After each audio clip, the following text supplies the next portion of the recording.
The Second Body, written by Jim LaFleur.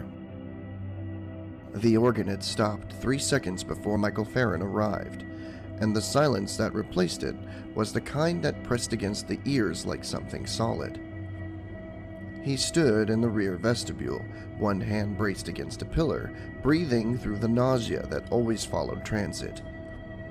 The smell hit him first: chrysanthemums, furniture polish, and beneath those, the faint chemical sweetness of preservation.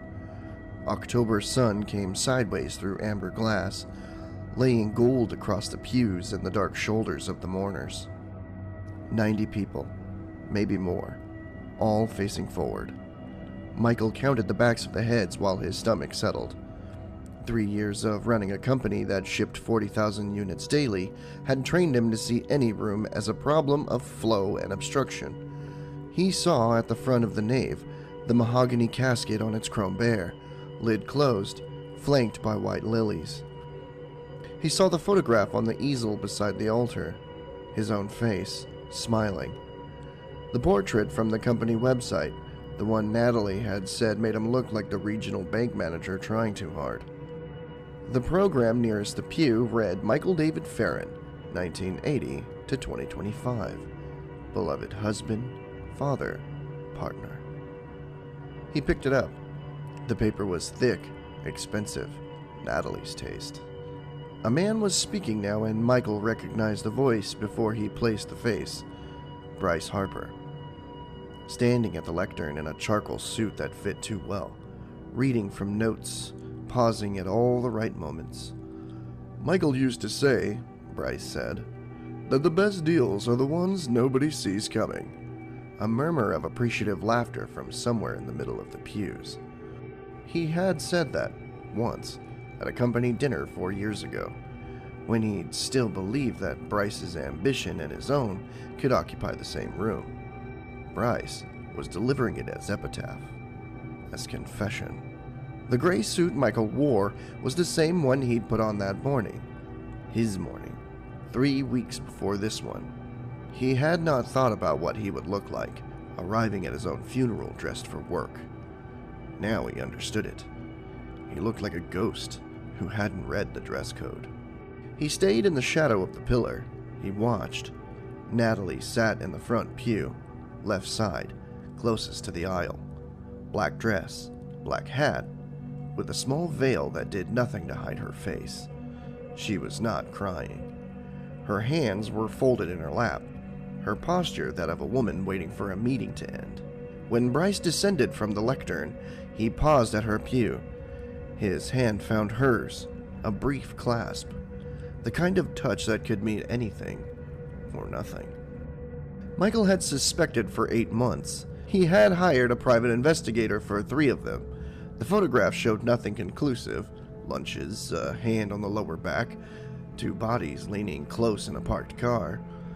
But he knew, the way a logistics man knows when a shipment is wrong before the manifest confirms it. At the end of the pew, separated from Natalie by 4 empty seats, Lisa sat alone. His daughter, 17, hair pulled back, making her look older than she was. She was not watching Bryce or Natalie or the casket. She was staring at the shadows where Michael stood. Her expression stopped him. Not grief, not shock, something colder. She looked like a woman who had been counting days. The machine had required 3 years, a bankruptcy filing Michael had buried in a subsidiary's paperwork, 14 months of testing with objects, then animals, then his own left hand extended through the field while the rest of him stayed anchored in the present. The hand came back, older by 6 seconds. The fingernails slightly longer, the skin unchanged. He had built it in the basement of the warehouse on Pier 17, in a room that officially stored damaged inventory. The manual he wrote for himself was 11 pages long, single-spaced, printed on paper that would dissolve in water. He had memorized most of it. One line he had not fully memorized. One line he had read and understood and then somehow let slip into the place where inconvenient information goes to wait. The arrival is the cost. He had written it himself. He remembered writing it. He did not remember what it meant. Now standing in the vestibule while his business partner concluded a eulogy that sounded like a victory speech, Michael considered his options. The original plan had been simple: travel forward, observe, return. The return was the problem. The machine worked once in each direction.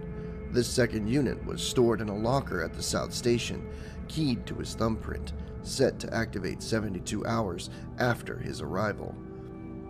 3 days to observe, then home to the present, to the moment 3 weeks before his death, when he could still do something about it. But that plan assumed he would survive 72 hours in a future where he was already dead. He looked at the casket. He looked at the photograph.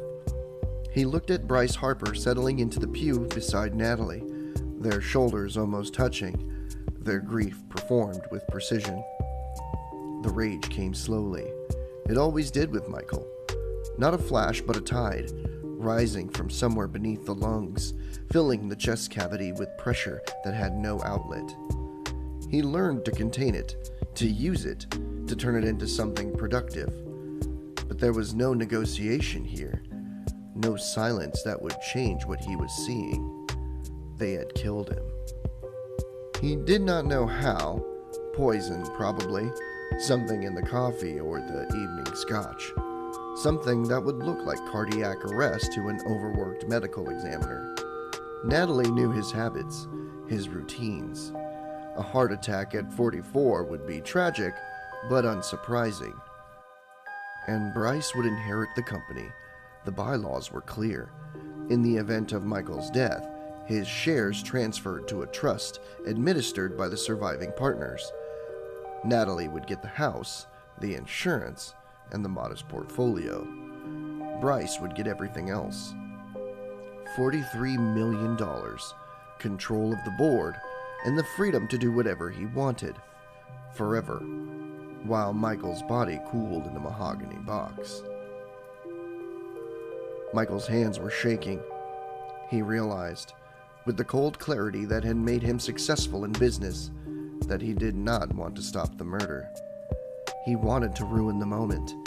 He wanted to walk down that aisle, right now, in front of 90 people, and watch Bryce Harper's face when the dead man interrupted his own funeral. He wanted every person in the church to see what he had seen. The guilty hands clasping, the rehearsed grief, the performance of mourning. The present day Michael could take care of himself. That Michael had resources. That Michael had time. This Michael had only one weapon left: disruption. He straightened his tie. He checked his cuffs. He stepped out of the shadow of the pillar and into the amber light of the nave. Lisa saw him first. Her face did not change. Her body did not move. She simply watched, with the same cold expression she had worn since he arrived, as her father walked down the center aisle towards his own casket. The first mourner to notice him was a woman in the third row. Her gasp was small, almost polite. The man beside her turned, then the woman in front of him, then the entire left side of the church, heads rotating like a wave moving backward through water. Bryce looked up. The color left his face in stages. First the cheeks, then the lips, then the skin around the eyes. He gripped the back of the pew in front of him, and for one moment Michael saw exactly what he had come to see. Pure, undiluted terror. Natalie did not turn. She sat perfectly still, facing forward, as if the commotion behind her were happening in another room. Only when Michael reached the front of the nave, when he stood 3 feet from the casket with the entire congregation staring, did she finally look at him. Her expression was not surprise. It was recognition. The casket was heavier than it looked. Michael placed both hands on the lid, feeling the cold of the brass fittings, the smoothness of the lacquered wood. Someone in the congregation was crying now. Someone else was calling his name over and over, in a voice that cracked on the second syllable. He did not turn to see who. He had chosen this casket himself. 18 months ago, when the estate attorney had insisted on an end-of-life planning. Natalie wanted something cheaper. This one had cost $11,000. He had chosen it because he wanted to be buried in something that announced his presence. The lid resisted for a moment, then gave. The hinges were silent, well-oiled. Michael lifted the lid and looked down at the body inside. The face was his own. Not older, not younger, just him. The same lines around the eyes, the same slight asymmetry of the nose. The body wore a gray suit, his gray suit.